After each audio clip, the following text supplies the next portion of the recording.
साजिन वाजे प्यारे साथ संगत जी, प्यार और सत्कार से कहना धन निरंकार जी।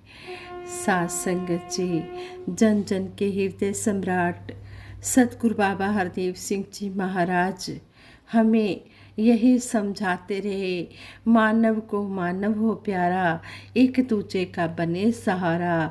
और हर पल उन्होंने अपना मानवता को समर्पित कर दिया। और संपूर्ण हरदेव वाणी में भी सतगुरु बाबा हरदेव सिंह जी महाराज ने हमें समझाया है, इस शब्द द्वारा समझाया है, मानवता तो मूल की पहचान से ही आएगी, और जतन कितने भी कर लो दान बताना जाएगी।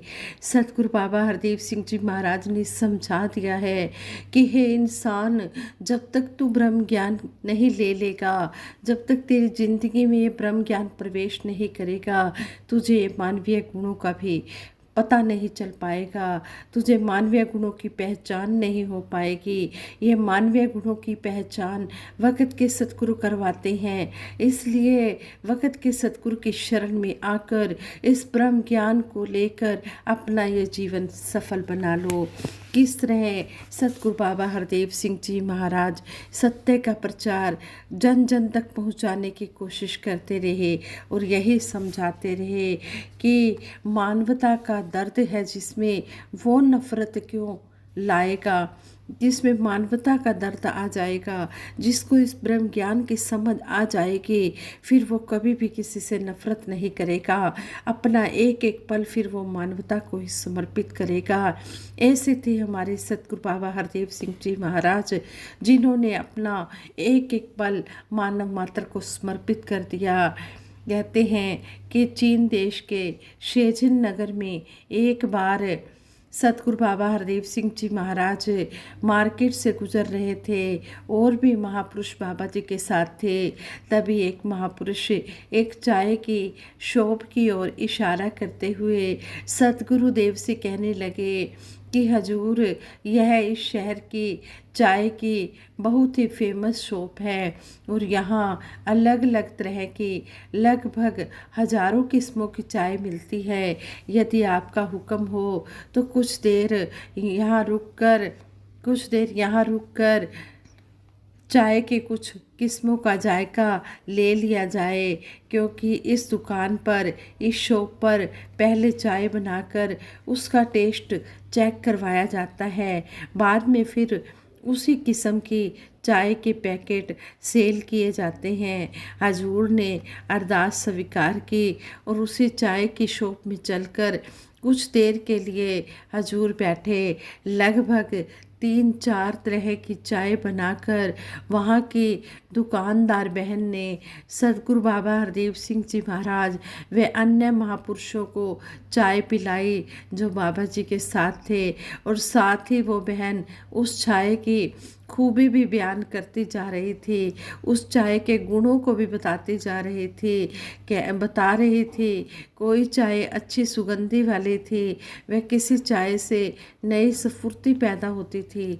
अचानक बाबा जी ने पलटकर उस बहन से पूछा कि क्या कोई ऐसी चाय नहीं है कि जिसे पीने से 3-4 घंटे सोने के बाद भी ऐसा लगे कि जैसे 6-7 घंटे सो चुके हों और पूरी थकान गायब हो जाए। ऐसा सुनकर उस बहन ने इनकार में सिर हिलाया और सतगुरु देव की बात सुनकर उसके सहित सारे महापुरुष इस बात को गहराई से महसूस करने लगे और उनका जो हृदय था वो भी द्रवित हो गया और वो महसूस करने लगे कि सतगुरु देव का इशारा केवल इसी बात की तरफ था कि मानवता की भलाई के लिए उन्हें अपने आराम की बिल्कुल परवाह नहीं है। वे ज़्यादा से ज़्यादा समय इसी परोपकार में लगाना चाहते हैं। इस पावन कार्य में कहीं अपना आराम बीच में रुकावट ना बन जाए, बाधा ना बन जाए। वैसे तो हजूर पहले से ही नामात्र को ही सोते थे, इसलिए ऐसी चाय के बारे में पूछा कि जिसको पीने से कम से कम समय सोने पर भी ऐसा लगे जैसे कि नींद पूरी हो चुकी है, और उस कीमती समय को मानव मात्र की भलाई के लिए लगाया जा सके। काश हम सब भी सतगुरु बाबा हरदेव सिंह जी महाराज के बताए रास्ते पर चलते हुए अपना ज़्यादा से ज़्यादा समय इस सत्य के मिशन के प्रति समर्पित कर सके। सतगुरुदेव सतगुरु बाबा हरदेव सिंह जी महाराज ने खुद कर्म करके दिखाया और फिर हमें समझाया। और आज वक़्त के सतगुरु माता सुदीक्षा जी, सतगुरु माता सुदीक्षा जी महाराज भी किस तरह सत्य के प्रचार में चल रहे हैं, ना अपने आराम की परवाह करते हैं, और साथ में सतगुरु माता सुदीक्षा जी महाराज के साथ में निरंकारी राजपिता रमीश जी भी कंधे से कंधा मिलाकर किस तरह इस मिशन के प्रचार को बढ़ा रहे हैं और हम सबको आशीर्वाद दे रहे हैं, और यही कर्म करके दिखा रहे हैं कि हमने मिशन का प्रचार जन जन तक पहुंचाना है। और आप सभी ने देखा भी है जो हमारा 2023 का सतगुरु माता जी का कैलेंडर बना हुआ है, उसमें भी किस तरह जो लेफ्ट फुट है माता जी का, जो बायां पैर है वो आगे की तरफ ही इशारा कर रहा है कि हमने सत्य के प्रचार के लिए आगे से आगे बढ़ते जाना है।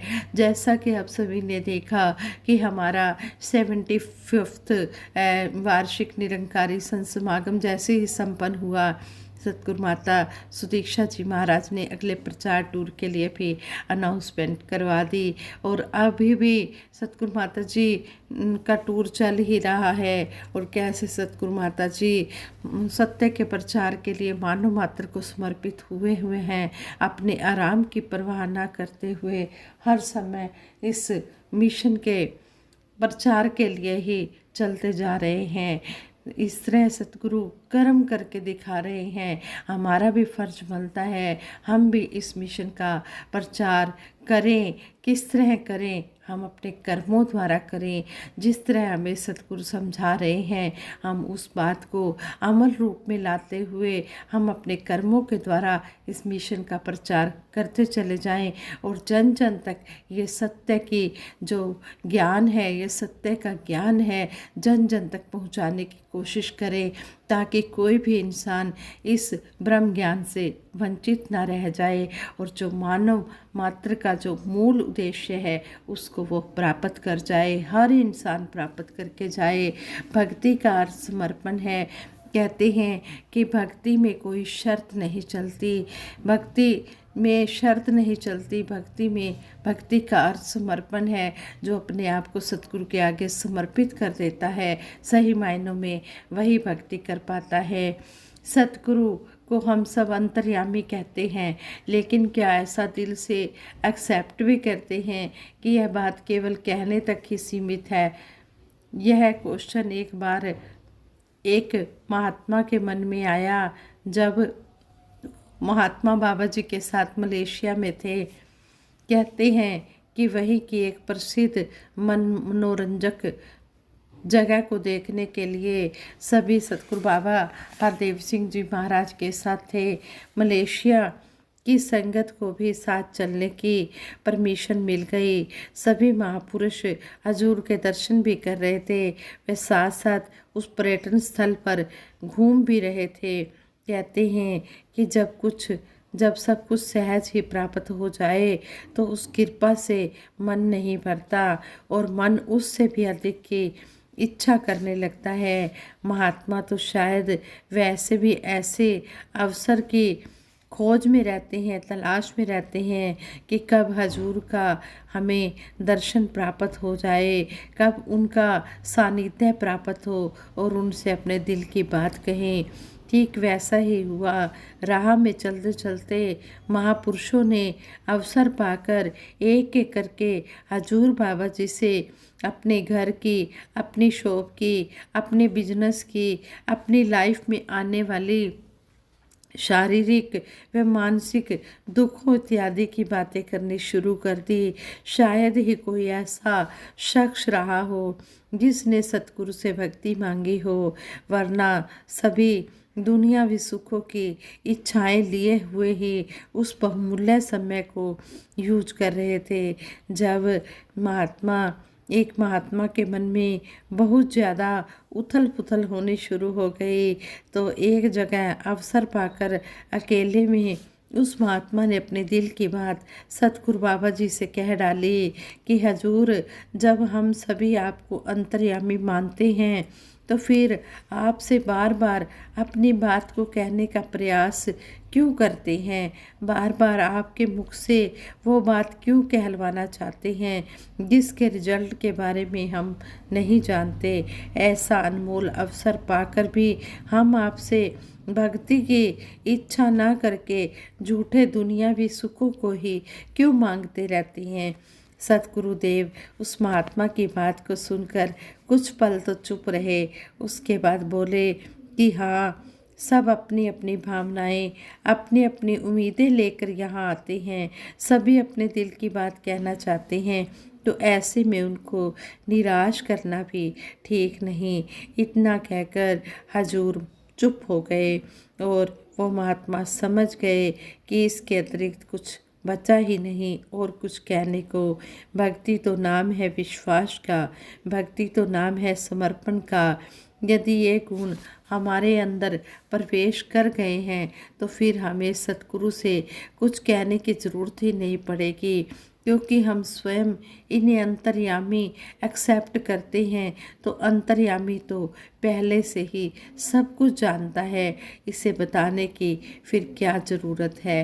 तो इस तरह हमें इस बात से भी यही सीखने को मिला है कि हमने हर समय अपने आप को सतगुरु के आगे सरेंडर कर देना है। भक्ति का अर्थ समर्पण है। भक्ति में शर्तें मंजूर नहीं। भक्ति में अगर शर्त रखी गई तो फिर वो भक्ति नहीं है, फिर वो बिजनेस बन जाता है।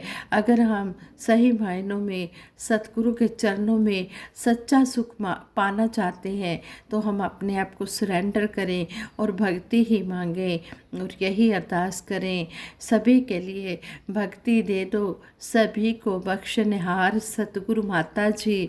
हम सब बैठे हैं चोलियाँ पसार सतगुरु माता जी।